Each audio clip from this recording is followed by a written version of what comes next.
예, 안녕하십니까. 오늘 예수 하버드의 11번째 강의, 예수는 자기 백성들의 이야기를 다시 했다. 산상수훈에 관계된 말씀이에요. 그래서 쫙 그림들을 이제 여기저기 찾아봤더니 여기 아주 멋있는 산이 뒤에 있죠. 불행하게도 제가 여기가 어딘지를 잘 모릅니다.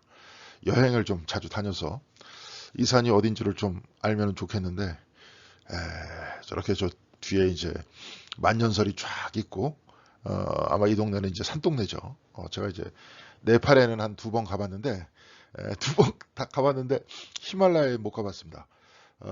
참 그 일하는 그 우리 의사들하고 같이 다니다 보니까 이거 뭐라 그럴까요? 어떤 여유 있게 노는 것에 대해서 잘 몰라요. 그러니까 쉽게 얘기해서 옛날에 그 한스 킹이라는 분이 굉장히 얇은 재미있는 책을 썼어요. 하나님은 나의 목자시라.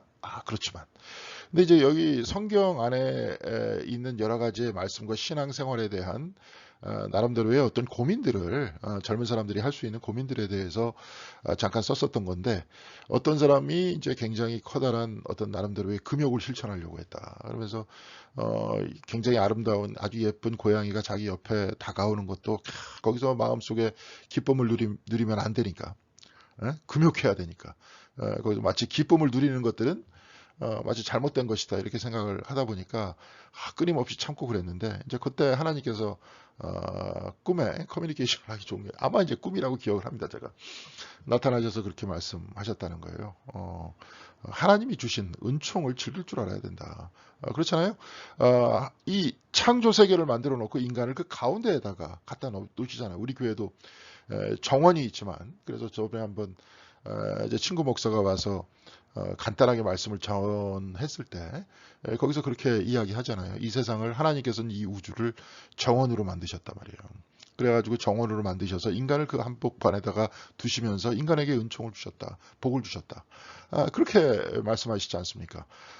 그렇다면은 우리가 가지고 있는 이 창조 세계에 대해서 즐기는 것, 기쁨으로 평화롭게 즐기면서 내적으로 하나님과 소통하는 것이 굉장히 중요한데 특별히 이제 우리 사회 같은 경우에는 그걸 별로 중요시 여기지 않죠. 이것은 성서적이라는 것보다 한마디로 자본주의적이죠. 예, 열심히 노동하는 것, 노동이 하는 게 아니라 자본의 축적을 위해서 최선을 다하는 것. 여기에 기본적으로 칼비니즘 같은 것들이 들어가가지고 결국은 내가 성공하고 잘 먹고 잘 살아야 하나님께서 나를 선택해 주신 거다. 이제 칼비니즘 같은 경우에는 선택설이라는 게 들어가 있기 때문에 뭐 막스 요즘에는 이제 뭐 캘빈을 옹호하는 사람들이 그건 아니다 이렇게 얘기를 하는데 막스 베버가 이해했었던 그 프로테스탄트 윤리라는 책이 있거든요. 근대 정신과 프로테스탄트 윤리 이런 책이 있는데 사회학자가 결국은 프로테스탄티즘이라는 것들이 어떤 식으로 자본주의를 만들어냈는가에 대해서 기록하고 있는 글이에요. 그 글에서는 자본주의가 나오게 된 것은 인간의 불안에서부터 나왔다는 거지. 내가 과연 구원을 받았을까 못 받았을까. 요즘에는 별로 이 세상이 하나님을 인정하지 않는 세상이 되니까 사람들이 가지고 있는 불안이라는 게 그런 뭐죠? 저렇게 나락으로 떨어져서 혹시 저 노숙자가 되지 않을까? 음. 내가 남들 다 이렇게 열심히 뛰고 있는 나 혼자 이렇게 놀고 있으면 나 혹시 어떻게 낙오되는 것이 아닐까? 여기에 대한 불안이 사람들로 하여금 일하게끔 만드는 동력 아닙니까? 근데 그렇지는 않다고 보죠. 이제 이런 뭐 그렇게 냉소적으로 런 분들에 대해서 얘기하는 건 아니고 제 얘기는 한마디로 이제 이런 것들을 보면서 사실은 그렇잖아요. 어, 어, 그 루아라는 거, 그 루아라는 게 이제 루아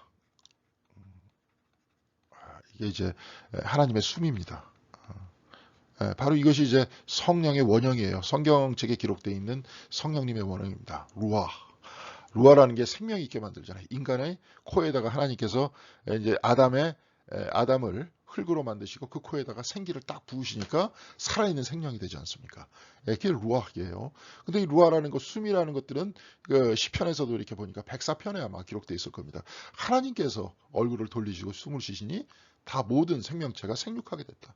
하나님께서 거두어 가시니 모든 생명체는 그냥 다 사라졌다. 뭐 이런 식의 이제 표현들을 하거든요. 그러니까 생명체가 살아있도록 만드는 그 모든 것은 하나님의 숨과 생명이 운행되는 거라는 거죠. 예, 그게 이제 시편 기자와 히브리인들이 가지고 있었던 과거 본인들이 이해했었던 하나님의 모습이었습니다. 생명의 모습이었고 이런 산들이라든지 여기서도 이제 위쪽에 굉장히 고산지대인 것 같아요. 그러다 보니까 이제 이쪽에서 나무들도 제대로 자라지 못하고 몇 개 못 자랐네요. 보니까 이제 침엽수 계통, 화렵수도 화렵수인 것 같은데 그렇죠.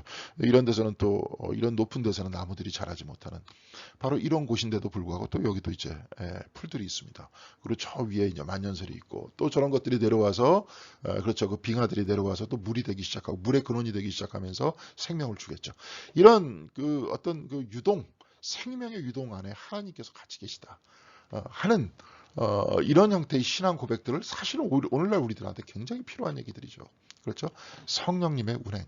예, 그러면서 우리의 생명의 운행, 동시에 생태의 운행과 우주의 확산 이런 것들을 바라보면서 우리들이 좀 더 앞으로 좀 자연과 더불어 사는 그런 형태의 어떤 영성들을 가져야 되는 것이 아닌가 이렇게 생각을 합니다. 하여튼 뭐 그래서 그런지 오늘 예수 하바드에 오다 예수는 자기 백성들의 이야기를 다시 했다. 이 부분은 뭐냐면 산상수훈에 관계된 말씀이에요.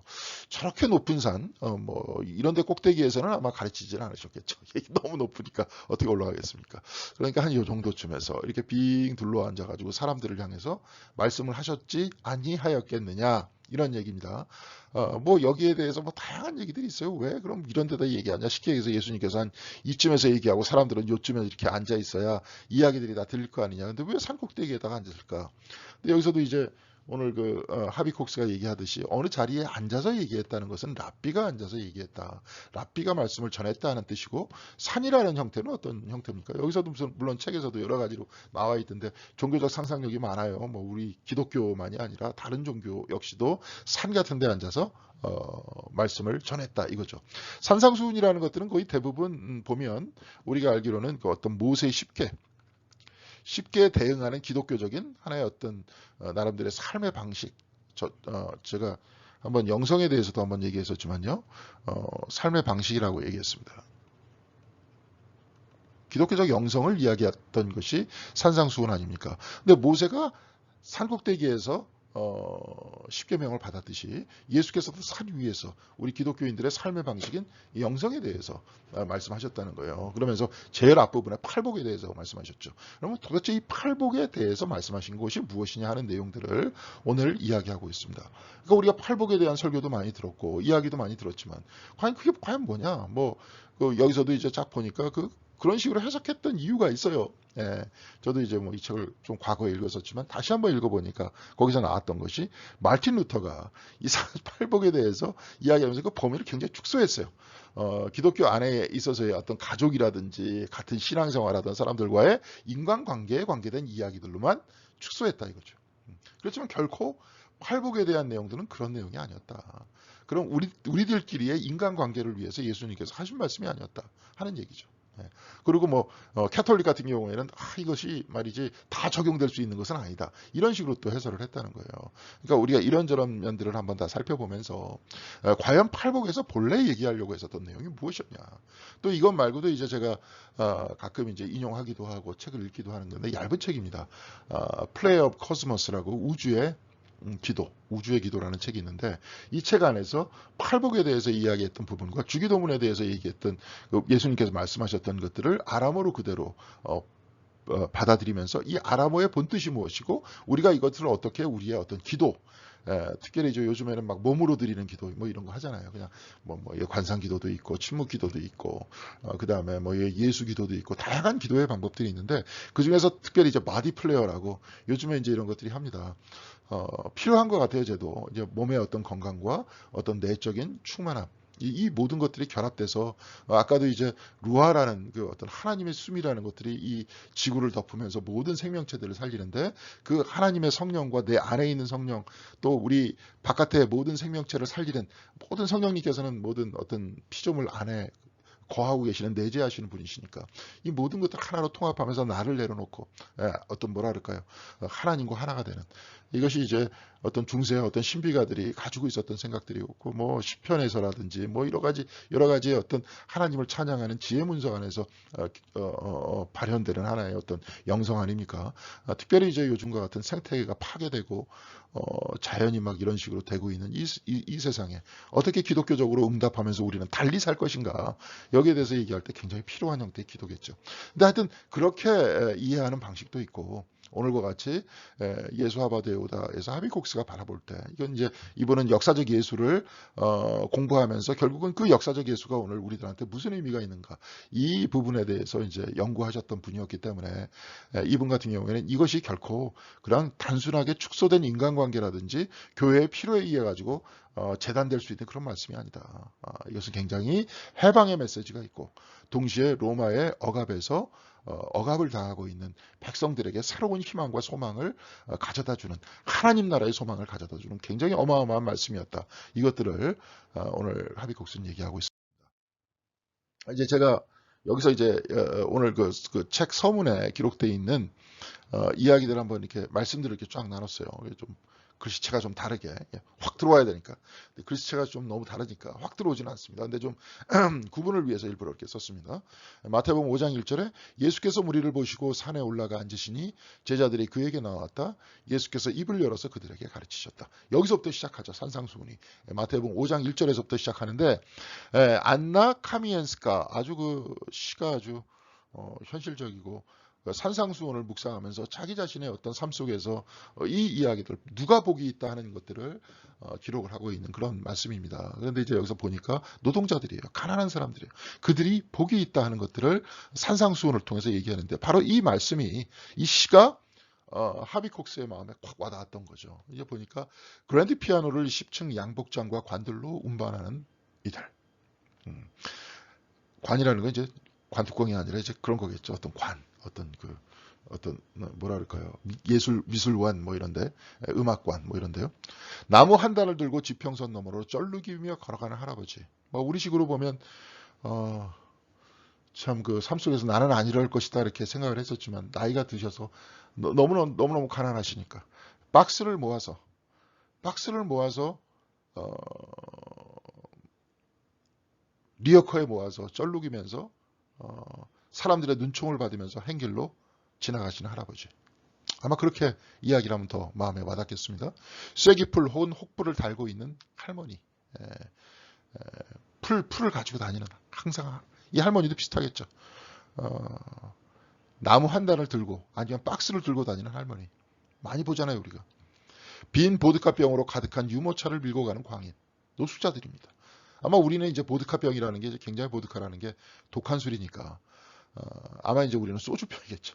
지금도 소주병을 모아놓고 밀고 다니면서 그것을 팔아서, 지금 보니까 이제 뭐 이게 뭐 고물상이라든지 뭐 그런 데다 이게 팔아가지고 생계를 이어나가는 사람들, 이들은 모두 일어나게 되리라. 갈매기의 깃털처럼 마른 잎처럼, 길거리의 신문지의 계란 껍질처럼. 이게 계란 껍질이 신문지에 딱 붙어 있으면 시간이 지나면 이렇게 일어나잖아요. 아주 뭐랄까요, 잘 묘사한 거죠. 갈매기의 깃털처럼 마른 잎처럼 바람이 훅 불면 위로 떠오르게 되듯이 이렇게 일어나게 되리라. 운반하는 이들은 복이 있나니 저들은 일으킴을 받으리라. 이렇게 운반하는 이들, 이렇게 움직이면서 힘들게 하루를 버티며 살아나가는 저들은 복이 있다. 바로 이들이 일으킴을 받을 것이다. 저들을 보면서, 산상수훈을 읽으면서 그런 마음들이 들기 시작하잖아요. 네. 오늘 우리가 사는 이 시대가 과연 어떤 시대입니까? 네? 어떤 사람들은 뭐 이렇게 산다 그래요. 뭐 지금은 뭐 코로나 때라서 그냥 많이 왔다 갔다 하지 못하지만, 네. 그거 뭐 오늘 갑자기 저기 삿포로에 가가지고 우동이나 한번 먹을까? 그럼 바로 그냥 비행기 타고 가가지고 삿포로에서 우동 먹고 저녁 때쯤 올 정도로 아주 그냥 그걸 마치 우리가 여기 사는데 그냥 옆 동네 가듯이 그렇게 가는, 들락날락거리면서 아무렇지도 않게 사는 사람이 있는가 하면, 이렇게 힘들게 사는 사람이 있더란 거죠. 이게 막 그들이 뭐 가난해서 그렇다, 예를 들어서 게을러서 그렇다, 막 이런 식으로 표현하겠지만, 지금 우리 그렇게 알고 있지 않지 않습니까? 지금 아파트 값이 가만히 있다가 그냥 뛰잖아요. 그거 뭐 우리 노동하고 상관이 있는 겁니까? 네? 우리가 알고 있는 그 자본주의라는 것은 후기 자본주의 시대 안으로 우리는 들어가 있습니다. 좀 후기 자본주의. 이거 뭐냐? 노동을 통해 갖고 돈을 버는 게 아니라 돈이 돈을 버는 겁니다. 예. 그런 시대에 우리는 지금 살고 있어요. 그러면 이런 형태를 어떻게 제대로 분배할 것이냐? 그럼 어떻게 나눌 것이냐? 여기에 대해서 우리가 좀 더 생각을 해봐야겠죠. 예. 그러지 못하고 있는 거 아닙니까? 예. 그러니까 이게 안타까운 거예요. 그럼 우리가 어떻게 해야 될까? 이를 위해서 우리는 어떻게 해야 될까? 교회라는 것은 어떻게 해야 될까? 우리는 또 어떻게 살아야 될까? 어떤 희망을 가지고 살아야 될까? 예. 여기에 대해서 심각하게 고민하지 않고 다 그냥 개인적인 윤리나 그런 이야기들로 다 그냥 치부해버리면 예수님의 모든 말씀이라는 것들도 역시 아까 말틴 루터가 뭐 얘기하든지 캐톨릭에서 얘기했듯이 대단히 축소된 이야기. 그러면서 아주 그냥 놀기 좋은, 가지고 다니기 놀기 좋은 얘기. 그렇잖아요. 그런 얘기로 바뀐다는 거죠. 근데 만일 그런 얘기를 안 하고 예수님의 본래 의도대로 이런 얘기를 만약에 우리가 하기 시작했다. 그럼 불편해집니다. 힘 있는 사람들이 불편해요. 예를 들어서 대형 교회다, 어느 정도 뭐 사이즈가 되는 교회다, 거기서 그런 사람들이 다닌다. 그럼 그런 사람들이 가만히 있겠습니까? 자기들이 듣기 불편한 얘기인데 딱 얘기해서 아예 뭐 신앙생활을 통해서 일주일에 한번 교회 나가고 힘을 얻고 말이지 여기 나와가지고 좀 평화롭게 이렇게 살라는데 들어와가지고 계속 불편한 얘기만 하고 나 이거 못 다니 이게 무슨 뭐 이렇게 얘기할 거 아니에요? 아니면 무슨 흠잡고 저 사람의 사상이 문제가 있다. 근데 있는 그대로의 말씀을 일단 전하고 우리가 한번 생각해 보자는 거죠. 그런 다음에 교회에서 무슨 얘기를 해야 되는 건지. 네. 우리가 어떤 식의 삶을 살아나가야 되는 건지. 기독교인의 윤리대로 살아나가야 된다 말은 하고 있으면서 그렇게 하고 있으면서 분명히 본인과 관련된 이야기들은 불편하니까 이야기를 바깥으로 돌리든지 풀어서 얘기한다든지 이렇게 넘어가잖아요. 지금 여태까지 또 그래왔고 아마 어떤 면에서 그렇기 때문에 교회가 이렇게 컸을지도 모릅니다. 네. 근데 하여튼 한번 살펴보자는 거죠. 산상수훈의 뒤편에 담긴 불편한 소리예요. 바로 이것은 산상수훈의 공동체를 위한 것임을 인정해야 된다. 또 우리와 같은 사람들의 공동체. 이를 위해서 우리 역시도 스스로 불편해야 우리가 고칠 거 아니에요. 우리가 그렇게 안 살 거 아닙니까? 나는 항상 괜찮다. 이게 잘못하다 보면 신앙이 잘못하다 보면 뭘로 빠지느냐? 나르시시즘으로 빠져요. 나르시시즘. 나르시스트라고 그러죠. 나르시스라는 애가 자기 저 뭐야 옛날 그리스 신화에 보니까 자기 얼굴이 하도 예쁘게 생겨가지고 자기 이렇게 쭉 보다 보니까 자기 얼굴에 빠져가지고 물에 그냥 퐁당 빠져 죽었다. 얼굴 보고 반해가지고. 그리고 나르시소스라는 나중에 꽃이 폈다. 그래가지고 나르시시즘이라는 거 아니에요.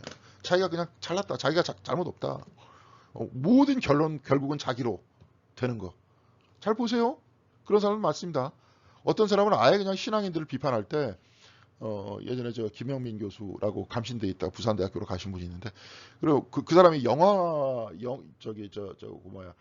대해서 쓴 얇은 책이 있어요. 얇지는 않죠. 책 사이즈가 문고판이라서 그렇지 얇지는 않고 꽤 두껍습니다. 근데 거기서 아예 그렇게 얘기를 해요. 모든 종교는 나르시시즘이다.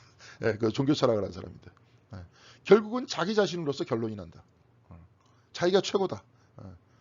근데 그건 아니죠. 이제 그 사람이 착각을 한 거지. 그런 식으로 결론을 내주는 종교만 그러니까 쉽게 얘기해서 그런 식으로 결론을 내리는 사람들하고만 만났기 때문에 그런 거죠. 항상 띄워주는 사람하고만 만났기 때문에. 자기 불편하게 만드는 사람이 아니었으니까 오늘 예수님 말씀 들어보면 우리들 다 불편하게 합니다. 근데 불편하게 하는 말씀. 그러면서도 동시에 그러면서 하나님 나라를 향한 우리 자신의 삶이 어때야 되는가에 대한 이야기들을 들어야 되는 거죠. 자, 그래서 산상수훈은 예수가 곧 이 말이라고 믿은 하나님의 나라, 하나님의 다스림이 완전히 오게 되면 사람들이 어떻게 살까 묘사한 것이다. 그러나 그것은 또한 그때나 지금이나 그의 말을 듣는 사람들이 더 이상 기다리지 말고 마치 그때가 이미 온 것처럼 살기 시작하라고 부르는 예수의 초청이기도 하다. 이미 온 것처럼 영어로는 이제 as if입니다.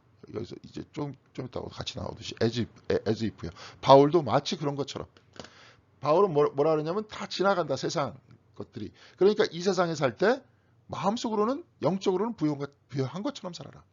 겉으로는 가난한 것처럼 살아라. 마치 하나님 나라의 백성으로 살아라. 이런 얘기예요. 이것이 우리가 살아나가는 삶의 방식이라는 거예요. 이 세상이 아닌 것, 이 세상의 사람이 아닌 것처럼 살라는 거예요. 우리가 이 세상을 구성하고 있는 스테이트스 코어라는 게 있어요. 이 세상을 구성하는 시대 정신이 뭡니까 지금? 여기서 가장 이상적인 사람이 어떤 사람이에요? 가만히 보니까 그래요. 돈을 많이 번 사람들은 결국은 권력자들 앞에서 돈이 소용이 없다는 것들을 알게 되니까 아예 어떻게 되냐면 이제 정치를 하려고 그러죠. 정치를 하다 보니까 사실은 요즘 정치는 가만히 보니까 옛날과 같이 정치가들이 어떤 그 뭐라 그럴까요? 대기업주들이라든지 뭐 이런 사람들을 통제하는 그러한 시대가 지나갔어요. 아예 그냥 돈이 완전히 많아버리면 정치가들도 그들 앞에서 이제 벌벌 떱니다. 예. 사실 그래요. 한국을 이끌어 나가는 기업이 지금 어떨까요? 그들이 지금 미디어도 다 장악하고 있어요. 네. 분명히 저번에 얘기 나왔습니다. 뭐 어떤 탄핵에 관계된 얘기 속에서 그때 뇌물 사건이 있었잖아요. 네. 뇌물이 분명히 있었잖아요. 그래서 결론이 나왔어요. 몇십억 뇌물을 줬어요. 그럼 그 뇌물을 줬으면 보통 일반인들 같은 경우 뇌물에 대한 그게 굉장히 세요. 그 형량이. 근데 그 사람이 예를 들어서 대기업에 지금 오르니까 그런 사람 용서해 줘야 된다. 라고 그러면서 막 신문에서 난리를 치고 있어요. 그러면 우리가 가지고 있는 기본적인 생각들이 있잖아요. 법은 뭐 만인 앞에 평등하다라는 아예 기본적인. 그럼 약자들이 만약에 그런 식의 힘이 없고 권력 없는 사람들이 뭐 그만큼의 돈도 없으니까 뭐 몇 천만 원이라도 줬다. 뇌물이라도 줬다. 그럼 어떻게 되겠습니까? 그 액수는 어떻게 되겠어요? 그 액수를 낸 사람은 그런 사람은 그냥 왜 힘이 없으니까 회사에 책임이 없으니까 결국은 우리 사람들을 먹여 살리고 있는 것들은 저런 거대한 회사니까. 그러면 이제 그런 다음에는 말을 하지 말아야죠. 그럼. 법이라는 건 평등한 게 아니라 그때그때마다 다르다. 선택적이다. 네. 그렇게 얘기해야죠. 근데 사실 그랬잖아요. 그렇게 살고 있잖아요, 우리는. 네. 여기가 보고 세상의 나라 아닙니까? 그러니까 더 권력을 갖기 위해서 돈을 벌든지 아니면 진짜 권력을 갖든지 그렇게 살려고 그러잖아요. 힘없는 사람으로 살지 않으려고 그러잖아요. 그러다 보니까 나중에는 뭐 항상 그런 건 아니지만 당할 때가 많으니까. 결국은 이 세상을 움직이는 그런 법칙이 뭡니까? 폭력에 의한 힘이잖아요. 그러니까 그것을 얻기 위해서 어렸을 때부터 공부하는 거고 그걸 얻기 위해서 더 좋은 인간관계를 가져야 되니까 더 좋은 대학에 들어가야 되는 거고 전 대학 들어가서 무슨 학문을 합니까? 한국에서 무슨 노벨상 수상자가 한 명이라도 나왔어요? 노벨 평화상 말고 진짜 실력으로 공부한 거. 그러면 결국 공부하기 위해서 들어간 것도 아니고 정말 학문에 매진하는 사람들도 물론 있긴 있지만 저 정도는 없다는 거 아닙니까? 또 학문에 대해서 또 학문을 가지고 공부하는 사람들에 대해서 이렇게 우대하는 나라도 아니고 아직까지 후진국이죠 사실. 겉으로는 잘 살고 있지만 그 잘 살게끔 하는 하나의 어떤 내연적 인프라 이런 것들이 별로 없잖아요. 건물들은 막 지어놓는데 거기서 뭐 해야 될지도 잘 모르고 있고 우리가 문화도 없는 거 아니에요. 문화다 그러면 항상 문화 산업만 얘기하고 맨날 문화를 통해 돈 번다는 얘기만 하고 앉아 있고 그 정도로 지금 천민자본주의가 우리를 지배하고 있지 않습니까? 하여튼 그래요. 지금 우리가 살고 있는 이 세상은 지금 그렇다는 겁니다. 예. 오늘은 좀 센 얘기를 몇 번 하겠습니다. 왜냐하면 오늘 내용이 그렇기 때문에 그렇습니다. 위로해 주라는 말씀보다도 좀 찌르는 말씀이 좀 많다는 거죠. 예수님의 그 말씀 속에서는. 자, 그래서 그 이전 히브리 예언자들이 암시한 비전에 대한 그 예수 자신의 비전이기도 했다. 그래서 하나님 나라의 백성으로 살자, 선택받은 백성으로 살자, 우리는 하나님 나라의 백성으로 살자 이런 얘기야. 그래서 이스라엘의 대서사를 이렇게 살펴보면 이미 다 여러분들이 알고 있는 그 내용입니다. 하나님의 창조의 목적은 서로 사랑하고 평화를 지키라는 것이었죠. 그렇죠? 그렇게 살라는 것이었어요. 그러면서 생육하고 번성하라면서 모든 피조물들한테 은총을 내려주시고 복을 내려주셨습니다. 그런데 이게 안 그랬죠. 그러니까 한번 쓸어버리고 물로 한번 쓸어버리고 그러고 나서 또 그러니까 하나님께서 이스라엘은 이를 위해 선택받았다. 즉 아브라함을 선택해서 그 자손들을 선택을 하시죠. 예. 자손들을 선택하셔서 그들로 하여금 모든 열방의 모든 나라가 하나님께로 되돌아오게끔 하나님께로 돌아오게끔 그렇게 만들려고 했던 거예요. 근데 그렇게 선택받은 이 사람들부터 잘못하기 시작했어요. 막 우상 숭배하고 막 난리치고. 그래갖고 하나님께서는 예언자들을 보내셨죠. 그렇죠? 네. 그래서 이들을 통해 불의가 끝나고 하나님의 본래적인 창조의 역사가 회복된다는 거. 이것이 이제 가지고 있었던 그 뭡니까? 저 성경책의 내용이었잖아요. 그러면서 이제 나중에 예언서의 끝에 나중에 나오는 것이 그 다음에 나오는 거 뭐냐면 이제 묵시문학이라고 나와요. 묵시문학. 우리가 알고 있는 뭐 다니엘서라든지 그 다음에 신약에서는 요한계시록. 묵시록이라는 것들은 그런 새로운 세대가 온다 하는 것들을 예언서 뒤편에서 그 다음에 새로운 시대가 온다 하는 것들을 얘기해 주려고 하는 그런 말씀이죠. 예. 예언자들이 이제 더 이상 나타나지 않으니까 그 다음에 묵시문학이 나타나서 사람들로 하여금 새로운 미래 비전, 미래의 희망을 이야기했던 거예요. 그래서 어느 날인가는 모든 백성들, 열방이 한 가지 언약 공동체에서 이스라엘의 파트너가 될 것이다. 이게 이제 이스라엘 사람들이 가지고 있는 공동체고, 나중에 이제 이런 묵시문학이 나오면서 여기서 등장하는 존재가 누굽니까? 메시아잖아요, 메시아. 그리스도. 우리 기독교는 뭡니까? 메시아는 이미 오셨다. 그때 오셨다. 이미 하나님 나라는 지금 시작됐다. as if라고 해요. as if. 예수님께서. 바울과 같이 as if. 지금 하늘나라는 시작됐다라고 여기면서 살아라. 이미 2000년 전에 오셨다. 그러면서 그 말씀을 우리들에게 주셨다. 여기서도 마찬가지예요. 이스라엘도 뭐 쭉 보면은 미래 비전을 쫙 얘기하면서 모든 민족들이 모여서 어디서 하나님의 말씀을 배웁니까? 시온산에서 배운다. 이렇게 얘기가 나오고 있어요. 예. 거기서 모두가 앉아서 하나님의 말씀과 율법을 듣고 그대로 행하는 바로 그 시대. 바로 그것이 하나님께서 미래에 우리들에게 약속하신 새로운 형태의 새 이스라엘이다. 이렇게 생각하고 있었는데, 우리들은 그리스도께서 오셔서 모든 민족들이 그 말씀을 배우고 있다. 산에서가 아니라 이제 교회에서. 이렇게 돼야 되는 거죠. 그러면서 그 말씀을 배우면서 이제 아까처럼 나르시시즘에 빠져갖고 자기가 결론이 나는 게 아니라, 자기 생각과 자기를 불편하게 만드는 게 아니라 자기 편안하게 만들어주는 얘기가 복음이 아니라 하나님 나라예요. 내 나라가 아니라 하나님 나라. 예. 그 나라를 위해서 어떻게 살 것이냐를 얘기해야 되겠죠. 근데 그렇게 안 하잖아요, 지금.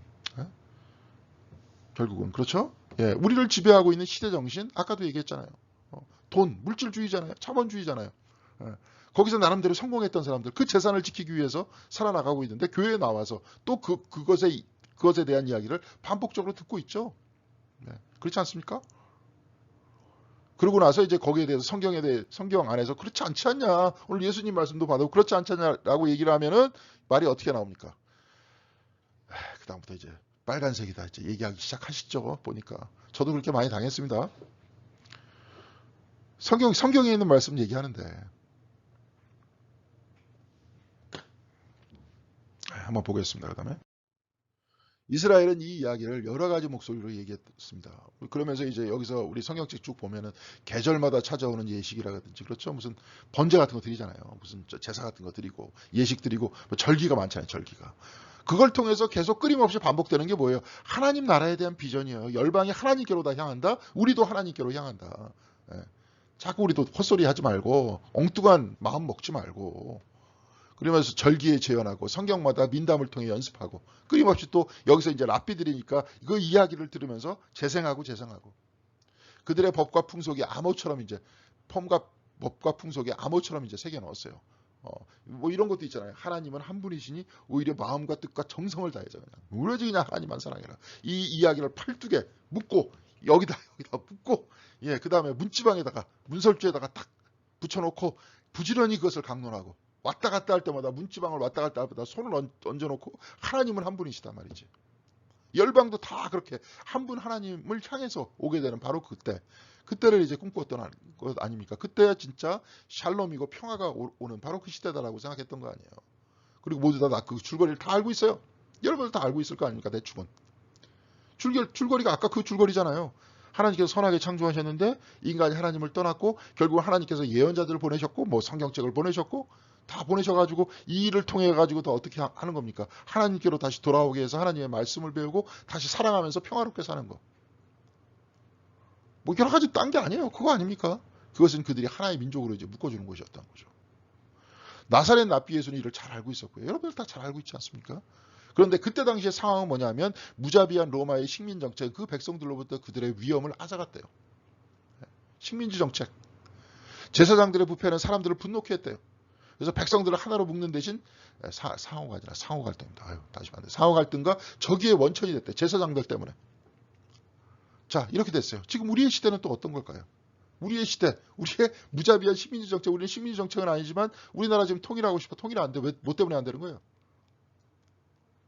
길게 얘기 안 하겠습니다. 또 여기 이념 문제 나오고 이거 가지고 또 논쟁이 많으니까. 우리가 남북 간에 하고 싶다고 해서 되는 게 아니지 않습니까, 지금. 우리 땅인데, 여기서 우리가 5,000년 동안 살았는데, 예? 우리 마음대로 되는 게 아니잖아요. 이념 때문에, 생각의 차이 때문에. 그러면 그 어느 정도의 생각의 차이를 극복한 여러 가지의 나라들이 있잖아요. 저기 뭐 유럽의 무슨 사회복지국가들도 있고. 예? 이런 것들 타협하면서 어차피 정치라는 것들은 서로 타협하면서 하나 주고 하나 받으면서 그러면서 가는 거 아닙니까? 근데 여태까지 무수한 사람들이 노력을 했어요. 그러니까 안 돼. 그러다 보니까 포기해. 우리가 저번에 한번 얘기를 했었잖아요. 포기하는 건 뭐냐? 예, 이 사람이 얘기했던 세 가지의 예수님의 저기 사탄의 시험이 있었다 그랬죠. 처음에 뭐예요? 돌을 떡으로 만들어라. 이거는 뭐냐면 내 자신의 생각을 남들한테 끝까지 이거 뭐예요? 이렇게 하려고 하는 거. 주장하려고 하는 거. 그래서 그 사람을 컨트롤하려는 거. 내 생각대로. 두 번째 뭐예요? 성전에서 떨어져 내려서 네가 안전하다고 이렇게 하는 것들을 보여줘라. 나 자신의 에고, 나를 드러내는 거 자꾸 사람들 앞에서. 그 유혹이죠. 남을 컨트롤하려고 하는 유혹, 나를 드러내려고 하는 유혹, 그리고 마지막으로 이게 뭡니까? 아, 내가 해도 안 돼. 이 통일 같은 거 해도 안 돼 이제. 우리 어차피 안 돼. 하나님 나라 이거 어차피 안 돼. 어떻게 만들어 그런 나라? 예. 그렇게 얘기하는 거 아닙니까? 자, 뭐 이런 얘기예요. 그러니까 우리도 그렇게 얘기하면 안 된다는 거죠. 예. 끊임없이 이를 위해서 기도하고 하나됨을 위해서 기도하고 아까도 여기도 모든 민족의 평화를 위해서 그런 엄청나게 원대한 비전을 가지고 있잖아요. 하나님 안에서 하나님 나라 안에서 하나님 안에서 말씀을 같이 읽고 모두가 평화롭고 사랑하면서 지내는 그 나라에 대한 비전이 하나님 나라의 비전 아닙니까? 예. 예, 그래서 더욱이 다른 이야기들이 이제 홍수처럼 밀려왔어요. 예수님 시대 당시에. 이거 이제 뭐 식민지 정책 이렇게 얘기를 하니까. 우리나라도 그렇죠. 이런 강대국 밑에서 지금. 또 얼마나 많아요. 미국도 있고 일본도 있고 여기도 러시아도 있고 중국도 있고. 그 나라의 이해관계가 우리나라의 운명을 결정하고 있습니다. 우리 땅인데. 우리가 같이 살아야 될 우리 땅인데. 그 사람들의 이해관계. 그러니까 정치가들은 더 노력을 해야겠죠. 하나됨을 위해서. 예.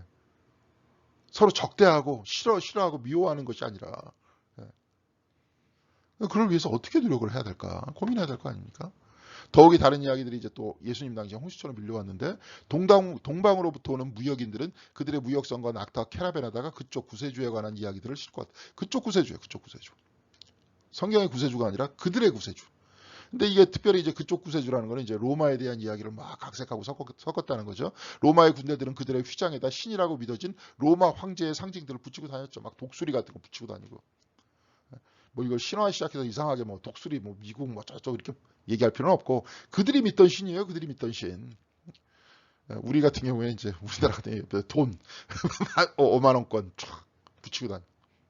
그걸 신으로 믿고 살고 있지 않습니까? 떠돌아다니던 스승들은 헬레니즘의 사회 동포주의적 철학에 관한 교훈을 가지고 들어왔어요. 헬레니즘. 헬레니즘의 나름대로 어떤 평등주의 같은 것들을 가지고 들어왔다는 겁니다.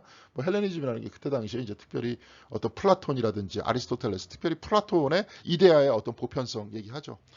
그러면서 이제 거기서 이데아라는 것들이 모든 것들의 궁극성이기 때문에 궁극성이기 때문에 세상 모든 사람들이 가지고 있는 궁극성이라는 요소들은 이데아 하나죠.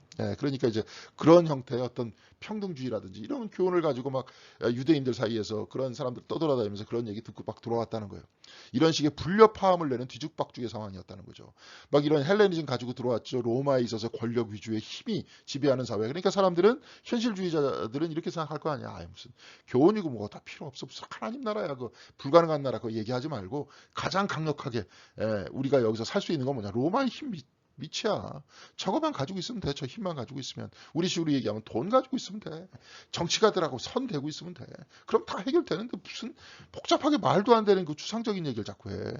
이런 얘기죠. 이렇게 주장하는 사람도 있고 저렇게 주장하는 사람도 있고 제사장들은 타락했고 그렇죠.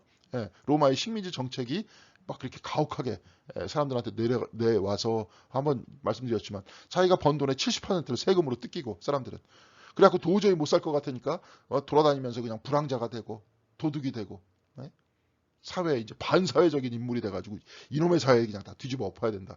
또 이러면서 어떤 사람은 열심당이 돼가지고 로마를 그냥 로마와 전쟁해갖고 무찔러야 된다. 뭐 이렇게 생각하게 되고 이런 시대였다는 거예요. 그런 시대에 예수님의 말씀이 나왔다 이 얘기입니다. 자, 산상수는 예수는 여기저기 기회 닿는 대로 그 옛 이야기들을 그의 새로운 방식으로 이야기해 줬다는 거예요. 기회 닿는 대로. 그래갖고 예수님이 그때 당시에 뭐 지금은 녹음기도 없고 막 아무것도 없잖아요. 그러니까 반복적으로 이렇게 설교를 할 수밖에 없었다는 거죠. 그러니까 산상수훈의 이야기가 거의 원형적인 이야기가 나왔다는 거예요. 그게 가장 예수님의 말씀에 가까운 이야기일 것이다. 이렇게 얘기합니다. 또 그 외에 이제 예수님의 어록집은 아마 큐복음서라고 그거 있는데 그것은 이제 나중에 시간이 나면 되면 한번 말씀드리는 걸로 하고요. 그래 여하튼 간에 그 말씀이 나왔던 거예요. 반복적으로 말씀하셨으니까 어록집이 나왔었다는 거죠. 그러면서 그것들이 합쳐져 가지고 이제 이야기로 편집돼 갖고 나왔던 거예요. 지금 우리들한테. 그러나 이 팔레스타인 산 위에서 그는 가장 순서 있고 체계적인 방식을 가지고 얘기했대요. 여러 가지 이야기를 다 했는데 그 이야기를 모아가지고 이야기했다. 진짜 얘기했다 혹은 편집됐다 이것은 I don't know. 자세히 모르겠는데 분명히 랍비이니까 어디서 얘기했을 거 아니에요. 어디서 말씀하면서 가르치셨을 거 아니에요. 이것이 그 가르침이 이제 어떤 나름대로의 산상수훈적 방식으로 나왔던 건데 토마스 아퀴나스는 이것이 소수 정예만을 위해 의도된 완전한 권고, 완전의 권고다. 이게 뭐 다 할 수 있는 게 아니다. 너무 어렵다. 그렇잖아요. 오른쪽 뺨 때리는데 왼쪽 뺨 대라 그러느냐. 겉옷 벗어달라는데 속옷까지 벗어주는 거. 네. 오리를 가자고 하면 십리를 가는 거. 이거 쉽지 않다. 그러니까 이거는 소수의 엘리트들을 위해서 권고한 것이다. 이렇게 딱 얘기를 합니다. 이렇게 얘기하고 그럼 어떻다는 거야 우리 같은 사람은 그거는 뭐 그 사람들 그렇게 살라 그러고 우리는 안 살아도 된다.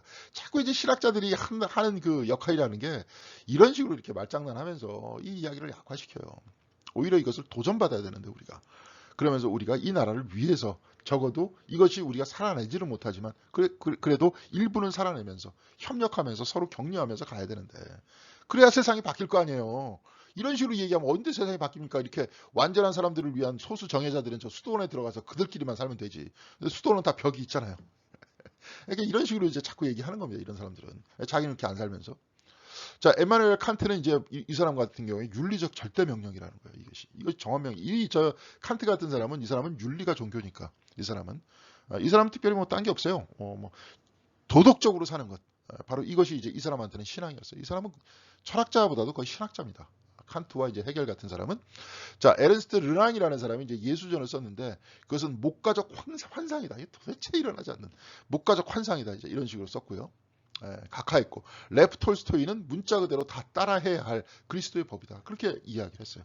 그래서 이 사람이 무신론자였다가 유신론자로 바뀌면서 특별히 좋아했던 말씀이 산상수훈이었습니다. 그러면서 가스펠 인 브리프라고 저 우리나라에는 톨스토이 성경이라고 성경이에요. 영어로는 뭐냐면 이제 원제는 그렇습니다. 가스펠 인 브리프. 그러니까 짧게 쓴 복음서라는 거예요. 그러니까 왜냐하면 이제 그 톨스토이 시대 당시에 사람들이 이제 그 어떤 농민들, 뭐 농민들도 문명이 많았지만 이들을 개혁하기 위해서 이들에게 주기 위해서 책을 아주 예수님의 가르침을 아주 그냥 쉽게 잘 썼어요. 그게 이제 톨스토이 복음서고 이제 톨스토이가 나름대로 이제 종교 개혁을 하려고 했었습니다. 그때 당시에는 또 러시아 정교회죠. 러시아 정교회가 타락했다 이렇게 봤기 때문에 톨스토이와 이제 도스토옙스키 같은 그런 문학가와 예술가들이 모여가지고 우리 개혁하자. 솔로비오프라는 신학자 동시에 영성가가 있었는데 그 사람이 10번에 걸쳐서 강의를 했었던 거기에 러시아의 막 문학가들이 예술가들이 참여를 합니다. 그러면서 동시에 이제 러시아를 종교 개혁을 하려고 그러죠. 그러니까 아주 그냥 훌륭한 종교 개혁이 또 아주 좋은 모델이 나올 뻔했어요. 정교회에서 나온 러시아식 종교 개혁이 나올 뻔했는데 그때 러시아의 이제 소련을 만드는 볼세비키 혁명이 일어나죠. 그래가지고 이제 이루지 못하고 끝냈습니다. 아주 그거 했었으면 또 나름대로의 특이한 기독교가 나올 뻔했습니다.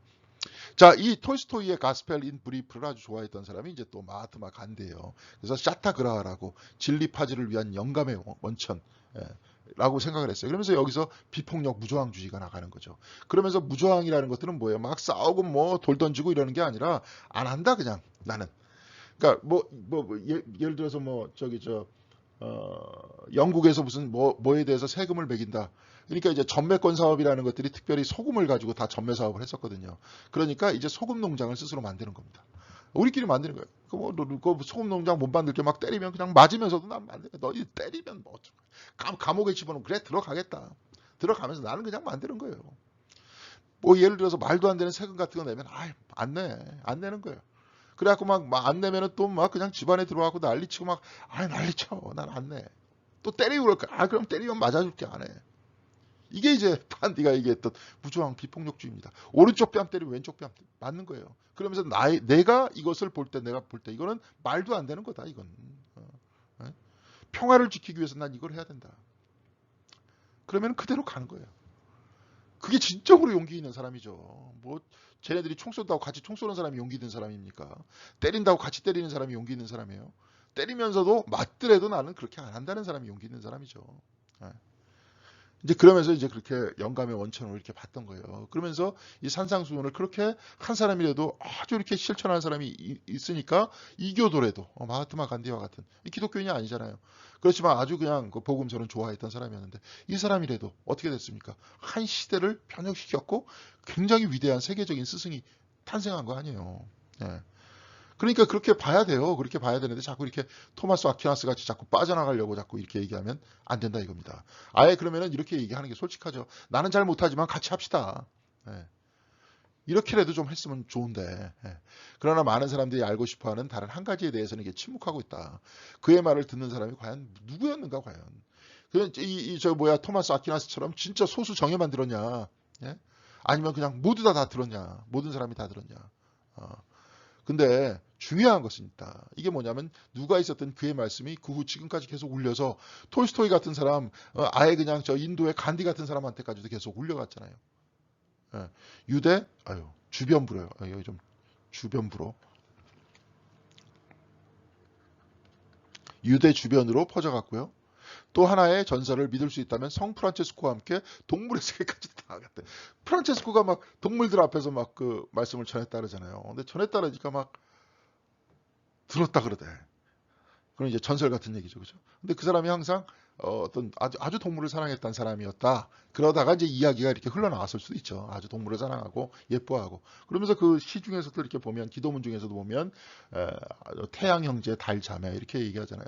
모든 우리 주변에 있는 모든 피조물을 형제 자매라 그러면서 그들 모두를 통해서 하나님께서 영광을 받아달라. 그렇게 말씀하지 않습니까? 하나님께서 우리에게 은총을 주시고 우리는 하나님께 영광을 돌리고 서로 같이 호흡하는 거 아닙니까? 근데 모든 피조물들이 다 영광을 하나님께 돌리고 있다는 거 아니에요. 그렇게 이제 어떤 자연을 사랑하신 분이니까 아마 이제 동물의 세계까지도 이런 복음이 전파됐다라고 아주 재밌게 이렇게 말씀하고 있습니다. 예, 그래서 이제 팔복을 한번 살펴보겠습니다. 마음이 가난한 자는 복이 있다. 이제 이게 제가 세 번역으로 이렇게 쓴 겁니다. 하늘나라가 그들의 것이다. 슬퍼하는 사람들은 복이 있다. 그들이 위로를 받을 것이다. 온유한 사람은 복이 있다. 그들이 땅을 차지할 것이다. 의에 줄이고 목마른 사람은 복이 있다. 그들이 배부를 것이다. 자비한 사람은 복이 있다. 그들이 자비함을 입을 것이다. 마음이 깨끗한 사람은 복이 있다. 그들이 하나님을 볼 것이다. 평화를 이루는 사람은 복이 있다. 그들이 하나님의 자녀라 불릴 것이다. 의를 위하여 박해를 받는 사람은 복이 있다. 하늘나라가 그들의 것이다. 아주 좋은 말씀인데 이제 그래서 우리 교회도 이제 저 앞에 정원에 팔복의 길을 이렇게 갖다 놓으려고 그럽니다. 그래서 팔복을 한번 강의를 하고 그 다음에 팔복을 마음에 담아서 그 다음에 걸으면서 다시 기도하고 훈련하고 우리가 이제 앞으로 하나님 나라를 향해 살겠다 이런 얘기예요. 그런데 이제 그렇게 하면 좋겠어요. 우리도 정원에.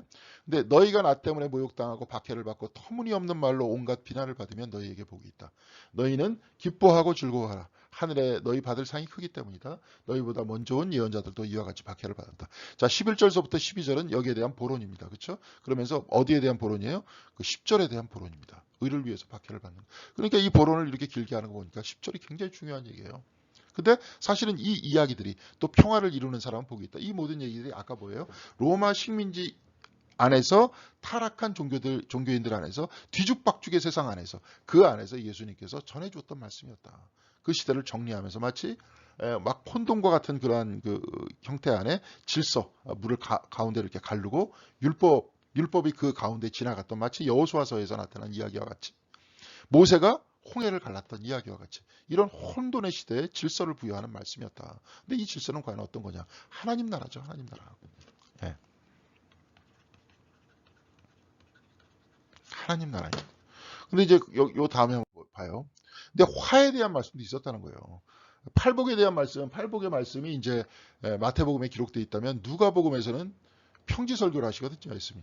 똑같은 내용인데 누가복음에서는 평지에서 말씀하셨다는 걸로 얘기가 되고 아까 뭡니까? 마태복음에서는 산 위에서 말씀하셨다는 그 이야기로 나옵니다. 산이라는 그 이유는 뭡니까? 산이라는 이유는 아까 모세가 십계명을 받았다 그랬잖아요. 어디에 앉았다는 자기의 위치를 나타내는 랍비의 형태를 이야기를 합니다. 근데 평지에서 예수님께서 했다. 보편주의를 뜻하는 거예요. 히랍인들 사이에서, 아까도 히랍적 보편주의라고 그랬잖아요. 히랍인들 사이에서 이 말씀이 전해졌던, 거기에 대해서 선포하셨던 말씀이었기 때문에 누가복음은 평지라고 나옵니다. 그럼 평지가 맞을까요? 산이 맞을까요? 모릅니다. 그런데 중요한 것은 예수님께서 말씀하셨다는 이 내용은 사실입니다. 그렇지만 어디에서 말씀하셨다. 이 이야기는 사람의 입과 입을 통해서 전달되면서 이야기가 각색될 수도 있어요. 우리도 그렇잖아요. 한 10명 정도 쫙 세워놓고 말을 쭉 해봐요. 예. 그러면 내 얘기가 그대로 전달되는 게 아니라 엉뚱한 이야기로 뒤바뀌죠. 그렇게 수십 년이 지나면서 사람과 사람의 입을 통해서 나왔었던 이야기들이었기 때문에 각색될 수 있었다. 그런데 왜 그럼 이런 말씀은 각색되지 않았느냐. 이런 것들은 각색되지 않았다는 게 어록이라는 게 있었다는 거예요. 어록집이라는 게. 변하지 않게 누군가 글로 썼다. 왜? 예수님께서 반복적으로 말씀하셨으니까. 예. 그런 어록집이 있었다. 그 어록집을 중심으로 전해내려오는 이야기를 중심으로 구성했던 게 우리가 알고 있는 복음서죠. 그러니까 이제 여기서는 평지설교가 나오는 겁니다. 그런데 누가복음에서는 보니까 마태복음에 기록되어 있지 않는 화 있을진저에 대한 이야기가 나옵니다. 근데 되게 보면 그래요. 그러나 너희 부요한 사람들은 화 있다 그래요. 그러나 너희가 너희의 위안을 이미 받았기 때문이다. 지금 너희 배부른 사람을 하고 있다. 지금이에요. 너희 부요한 사람들. 너희가 굶주릴 것이기 때문이다. 너희 지금 웃는 사람은 화가 있다. 너희가 슬퍼 울 것이다. 모든 사람이 너희를 좋게 말할 때 너희는 화가 있다. 그들의 조상이 거짓 예언자들에게 그와 같이 행했다. 이게 뭐예요? 어떤 컨텍스트, 어떤 상황을 가지고 얘기하는 겁니까? 로마의 지배예요. 로마의 지배. 지금은 뭡니까? 돈의 지배죠. 예. 거기에서 부유한 사람들은 화가 있다는 거예요. 바로 여기에서. 하나님 나라 안에서 사는 것이 아니라 여기서 말씀이잖아요. 이 말씀은 일반적인 윤리적 상황에 관한 말씀이 아니고 로마의 지배 하에 있다는 것을 상기하고요. 이와 상반된 하나님 나라에 살듯이 하라는 말씀이에요. 이 나라에 살듯이 사는 게 아니라 지금 우리가 있다가 죽는 바로 이 나라에 있다가 이 나라에 사는 것이 아니라 하나님 나라에 살듯이 살라는 말입니다. 예수님 말씀은. 그렇죠. 그러니까 여기에 이런 사람들은 화가 있다는 거예요. 아까 그런 사람들은 복이 있다는 거예요. 그런 사람들은 하나님 나라에 사는 것과 같이 살고 있기 때문에 그렇습니다. 그래서 지금 그 사람들은 뭐예요? 의를 위해서 박해를 받는 사람? 평화를 위해서 일하는 사람? 오히려 심령이 가난한 사람? 여기서 심령이 가난하다는 건 달리 얘기하는데 마음이 가난하다는 건 뭐냐면 진짜 가난한 거예요. 오히려 지금 여기서 가난한 사람들은 너희들은 복이 있다. 너희들은 곧 위로를 받을 것이다. 마음이 청결한 사람? 여기서 청결해서 무슨 소용이 있습니까? 오히려 마음이 복잡해야지. 요즘엔 멀티라 그러지 않습니까? 이것저것 다 해야지 복잡하게. 시간도 바쁜데. 그렇게 잘할 수 있는 능력을 가진 사람들이 능력 있는 사람 아니에요? 근데 청결하게 자기를 비워낼 수 있는 사람. 그 사람이 복이 있다 그러지 않습니까? 자, 산상수훈에서는 마음이 가난한 사람이라고 있는데 이에 관해서 누가의 버전을 한번 살펴보겠습니다. 여기 이제 산상수훈에 아까는 같이 이야기가 나왔는데 그 이야기를 가지고 누가가 풀어쓴 얘기. 동시에 뭐예요? 마태복음이 풀어쓴 얘기가 있어요. 얘기가 거의 비슷해요. 예수님께서 눈을 들어서 제자들을 보면서 말씀하셨다. 이제 제자들이잖아요. 여기. 거기는 청중의 얘기가 나오지 않습니다. 마태복음에서는. 너희 가난한 사람은 복이 있다. 하나님 나라가 너희 것이다. 너희 가난한 사람이에요. 심령이 가난한 사람, 마음이 가난한 사람이 아니라 그냥 가난한 사람이라는 거죠. 너희 지금 굶주리는 사람 복이 있다. 여기도 이제 여기는 컨텍스트가 자세히 나오죠. 지금 로마의 지배하에서 굶주리고 있는 너희들은 복이 있다. 너희가 배부르게 될 것이다. 너희 지금 슬피 우는 사람. 로마의 지배 슬피 우는 사람이 뭐예요? 로마 때문에 가난해진 사람이 될 수도 있겠고 로마를 벗어나서 이제는 진정한 유대 공동체 동시에 그것을 넘어서 하나님 나라의 공동체가 나오기를 바라는 그 사람들은 슬피 울겠죠. 비통하게 되겠죠. 너희가 웃게 될 것이다. 우리나라는 마찬가지 아닙니까?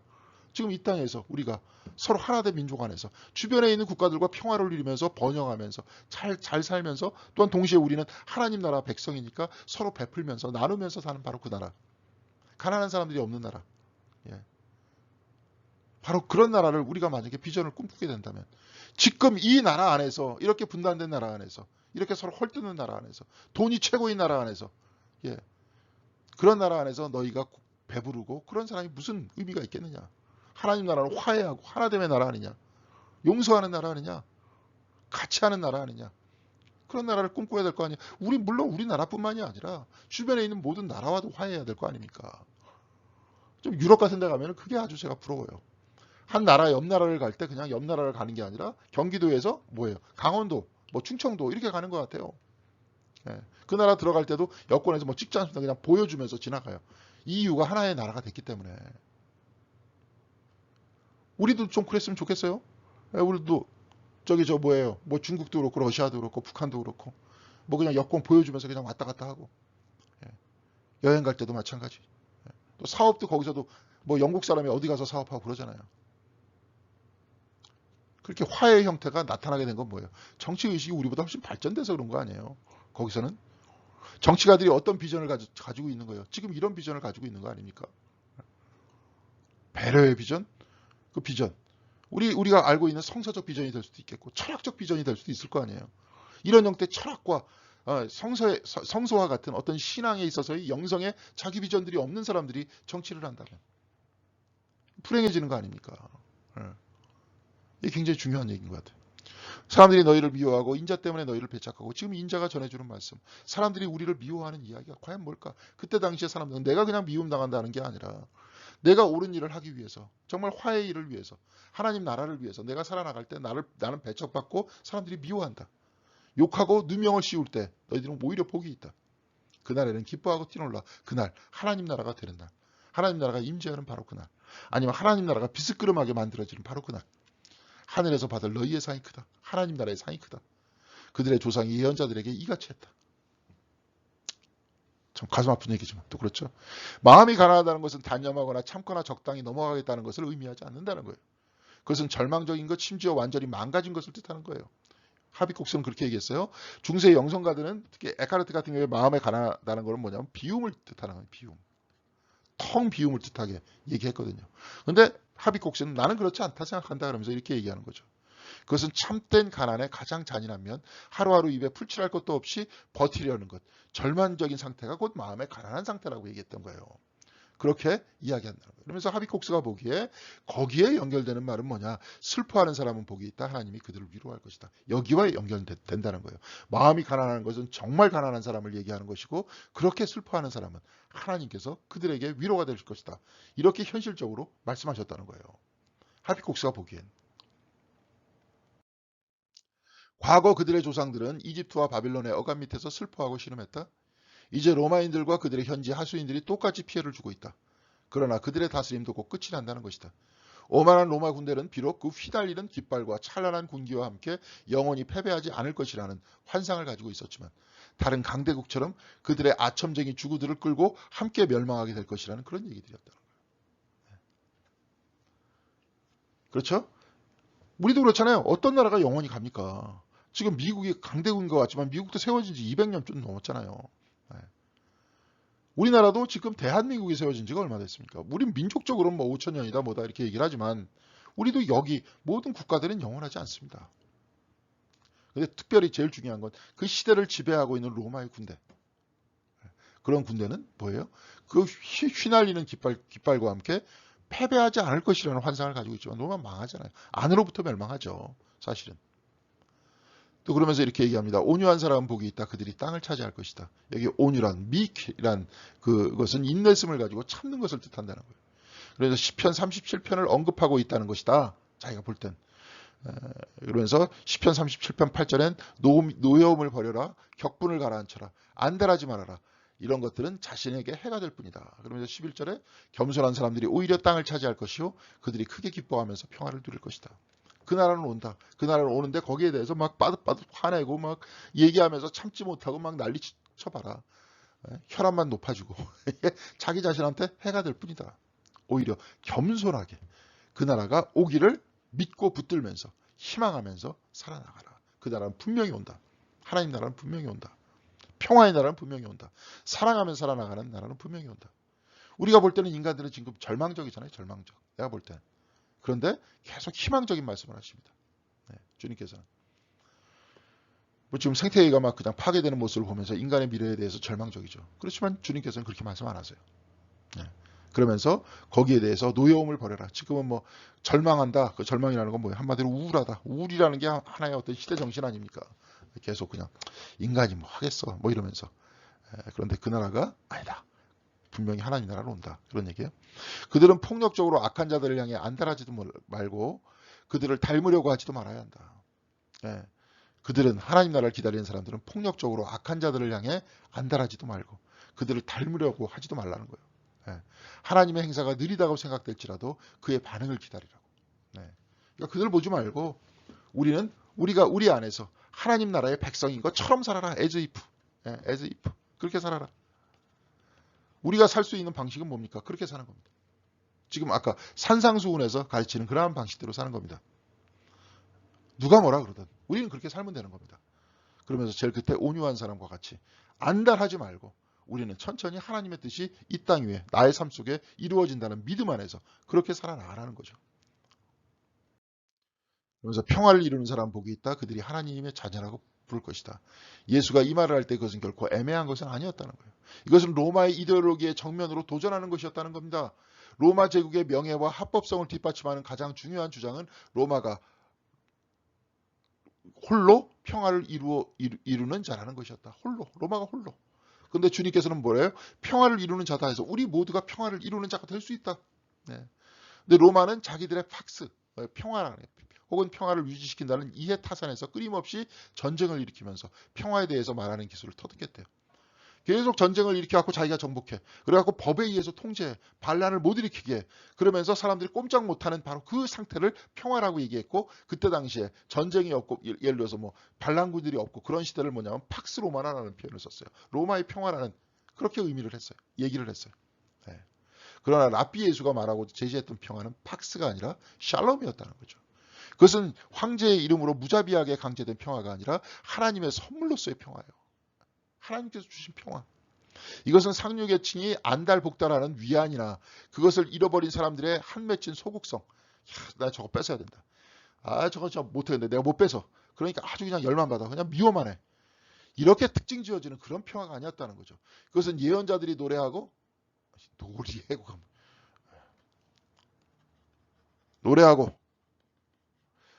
그 속에서 모두가 자기를 무화과 나무 밑에 앉아 더 이상 그 땅에 가난한 사람들이 없는 그런 샬롬이에요.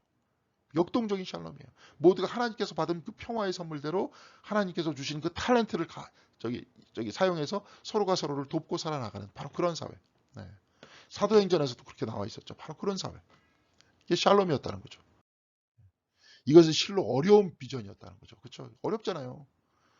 근데 여러 세기 동안 해석자들이 그것을 무시하는 여러 가지 방법을 찾았죠. 아까 뭐 토마스 아퀴나스는 소수의 사람들을 위해서 했던 거다. 뭐 이런 얘기를 하잖아요. 근데 마틴 루터가 생각해낸 방법은 산상수훈이 그리스도인들이 그들의 가족이나 친구나 이웃과의 관계에서 어떻게 행동했는가를 묘사한 것이다. 이웃들과 친한 사람들과 어떻게 행동해야 하는가. 이걸 이렇게 묘사했다는 거예요.